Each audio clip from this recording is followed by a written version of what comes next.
Entonces el intercambio gaseoso se da en la ventilación, donde en los alvéolos se va a difundir oxígeno desde los alvéolos a la sangre y dióxido de carbono desde la sangre a los alvéolos. Las bases moleculares de esto va a ser que las partículas o las moléculas van a tener un movimiento cinético, que este mismo movimiento va a crear choques entre las mismas moléculas para generar energía. Esta energía es la que va a permitir el movimiento y el intercambio gaseoso. ¿Esto cómo se va a dar? Por medio de gradientes de concentración, donde tenemos muchas moléculas a un lugar donde tenemos pocas moléculas, y asimismo donde haya una alta concentración de moléculas va a ir a una zona de baja concentración. De aquí a acá va a ir mucho más rápido que de acá a acá, y esto se va a dar porque, o sea, el intercambio o los movimientos entre los dos lados va a ser por el mismo choque de partículas. Bueno, vamos a tener que las presiones de gases va a estar de acuerdo a que la presión es directamente proporcional a la concentración de las moléculas de gas. O sea, entre más moléculas de gas hayan, o de un líquido, o de algo, más va a generar una presión. La difusión de gases, en esto vamos a hablar de la difusión neta. Si es mayor en fase gaseosa, o sea, en el alveolo, más moléculas van a difundir a la sangre, pero si es mayor en el estado disuelto, o sea, la sangre, mayor va a ser lo que se va a dirigir a la fase gaseosa. Vamos a tener en cuenta que aquí la presión de vapor va a estar relacionada con la presión de agua, que es de acuerdo a una temperatura normal de 37 grados centígrados de 47 miligramos de mercurio. Esa agua lo que va a hacer es humidificar el aire. Bueno, la cuantificación de la velocidad neta de fusión en los líquidos va a depender de eso, de la solubilidad del gas, el área transversal del líquido, la distancia a través de la cual debe difundir el gas, el peso molecular del gas y la temperatura del líquido. Estos van a afectar la velocidad o la cantidad de moléculas que van a pasar de un lado a otro. Por ejemplo, lo que es la temperatura del líquido va a depender en su movimiento. El peso molecular va a interferir mucho en lo que es el paso a través de las membranas o asimismo su movimiento. La distancia a través de la cual debe difundir el gas, eso va a depender de qué tan grandes sean los espacios, porque entre más grande sea el espacio, más demorado va a ser el tiempo de difusión. Bueno, la difusión a través de los tejidos, los gases, aquellos gases que sean solubles en lípidos van a pasar muy rápido a través de las membranas. En cambio, los que estén por difusión en agua van a demorar mucho más. La humidificación del aire va a estar dada porque tenemos una presión de agua de 47 miligramos de mercurio. Esta va a hacer que no pueda pasar de lo que es el límite de la presión atmosférica, siempre se va a mantener igual, y su función es que va a diluir los gases que se encuentran en el aire atmosférico. En el aire alveolar, cuando hablamos de este, en su intercambio, en su renovación, va a ser muy lento, ya que solo se van a reemplazar 350 mililitros de aire en cada inspiración y se expira la misma cantidad. Por lo tanto, se va a evacuar muy pocas veces. Por lo que para desplazar todo ese aire se va a requerir de más o menos 18 inspiraciones y expiraciones para que se cambie todo el aire que está en todo el sistema respiratorio. Por lo tanto, si hacemos un cálculo, en un minuto vamos a tener que toda la ventilación alveolar haya expulsado todo el aire que se tenía guardado. A mitad de ese solo se va a tener más o menos un 60%. ¿Y por qué es importante esta lenta sustitución de aire?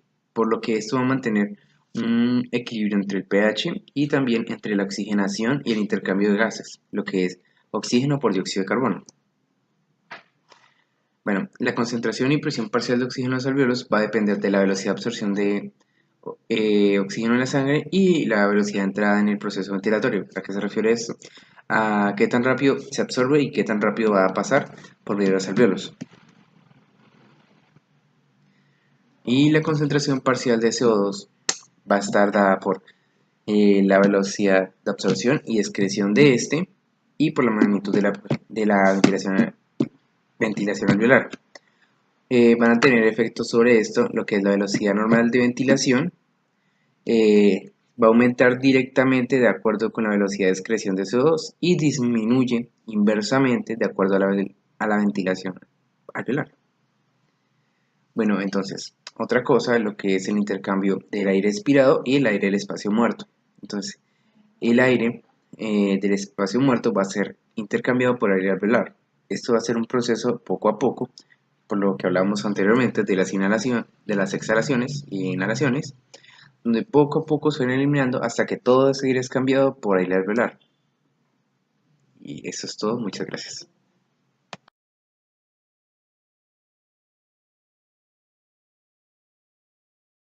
Hola, ¿cómo están? Mi nombre es Daniela Castillo y hoy les voy a hablar de la membrana respiratoria con esta gráfica que les voy a mostrar.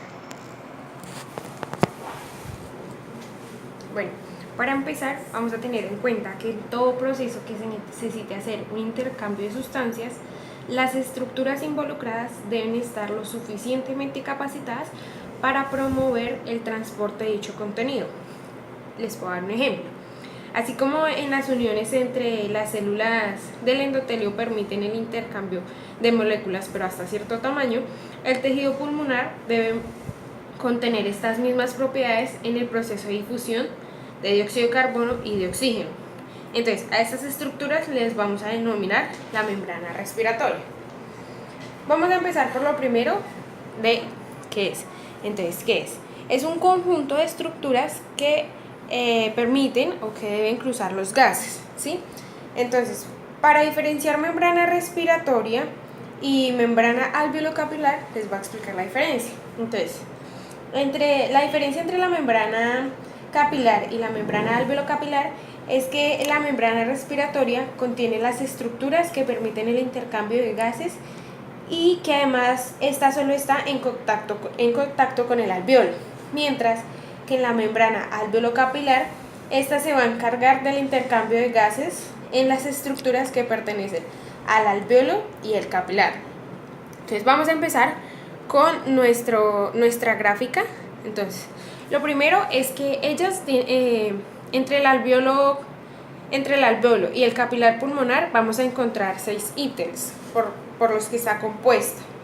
Entonces, lo primero es que acá, nos ubicamos acá, lo primero es que tiene una monocapa de líquido que recubre la superficie del alveolo y esta va a contener el surfactante. Entonces, el surfactante lo que nos va a ayudar es que el epitelio del alveolo por sí solo es muy delgado. Entonces, el surfactante lo que va a hacer es que va a mantener la estructura del alveolo para evitar que éste se colapse. Pasamos al número 5, que es este. Entonces aquí el epitelio alveolar está formado por monocitos tipo 1 y tipo 2. Ya sabemos que los neumocitos tipo 2 sintetizan el surfactante. Entonces de aquí vamos a pasar a la membrana basal alveolar, que es la que separa el parénquima pulmonar del tejido intersticial. De ahí vamos a pasar al tejido intersticial entre el alveolo pulmonar y el alveolo capilar. De este 7 vamos a tener en cuenta que tiene una capa muy delgada de líquido y vamos a encontrar los dos últimos ítems que son la membrana basal capilar y el endotelio capilar. Pero es muy importante tener en cuenta que estos dos últimos procesos o estos dos últimos ítems no van a tener relación entre el epitelio pulmonar.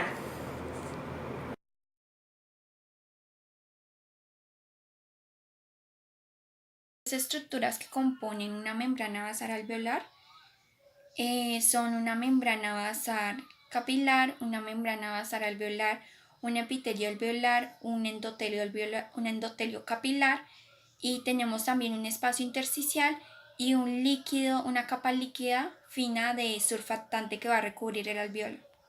En las paredes alveolares van a existir dos tipos de células alveolares tipo 1 y 2.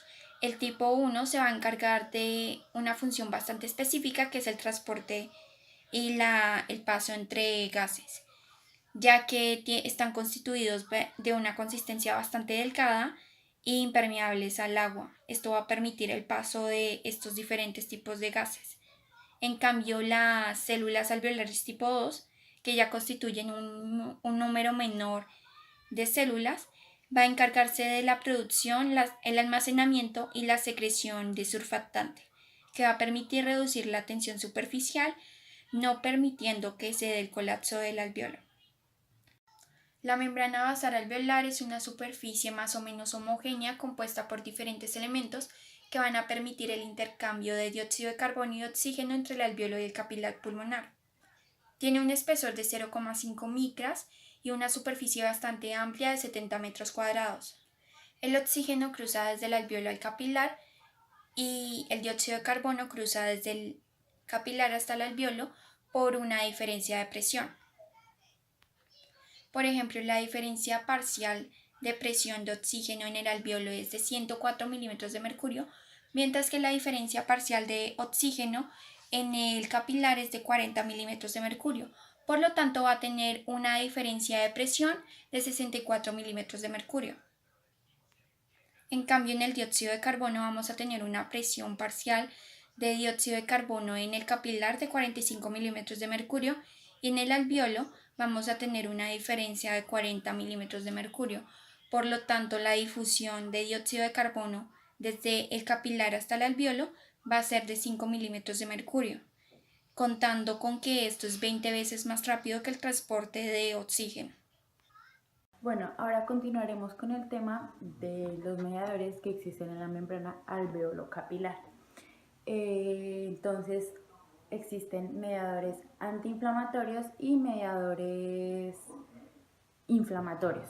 Entonces, los inflamatorios, hablaremos de el MPK1 y MPK2. Entonces iniciaremos diciendo que el MPK2 es un inhibidor endógeno de la vía de señalización que se identifica como un blanco terapéutico en lesión pulmonar aguda asociada a neumonía.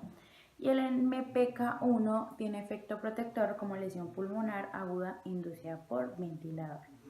Los mediadores antiinflamatorios o no inflamatorios hablan de la hipoxia severa, que esta se define como una lesión pulmonar aguda, la que cumple una función preponderante que se ha descrito que la hipoxia altera los complejos de unión celular y regula el transporte de sodio intersticial. Ahora hablaremos de los otros componentes que se encuentran en la membrana alveolo-capilar. Entonces iniciaremos hablando por los liposacáridos, que son los que activan a los TRPV1 y estimulan las vías proapoptóticas mediadas a través de la expresión de la proteína GAD a nivel de retículo endoplasmático. Ahora seguiremos con las proteínas de unión celular, que son las que mantienen la integridad de la membrana alveolo-capilar. Las uniones estrechas son componentes intra y extracelulares. Ahora seguiremos con las proteínas de polaridad, que estas son esenciales para la morfogénesis y el sustento de la polarización apical versus vasolateral. También hablaremos de la fosfoproteína estimulada por vasodilatador, que es una proteína encargada de la reorganización del citoesqueleto durante procesos de estrés pulmonar. Seguiremos con las conexinas, que lo que hacen es actuar en la barrera endotelial, la cual es regulada por miembros de la familia de las conexinas, que son la conexina 43, 40, 37, que forman uniones complejas a los canales de unión endotelial. Ahora el glucocálix, que es un componente que existe en la barrera alveolo-capilar. Este ha sido reconocido como regulador de la integridad de la barrera. Ahora siguen las integrinas, que se conocen como integrinas, las cuales sensan cambios en la matriz, regulan la organización del citoesqueleto y desempeñan un papel significativo en la señalización. Y por último, trataremos el tema de los canales de sodio, que se ha descrito que los canales de sodio son elementos fundamentales en la regulación del edema y que la función correcta de los mismos podría resolver este evento de forma vectorial. Entonces acá hablaremos de las fases agudas de la lesión pulmonar aguda, que se caracterizan por inflamación, daño celular, apoptosis o necrosis y formación subsecuente de edema pulmonar. Muchas gracias.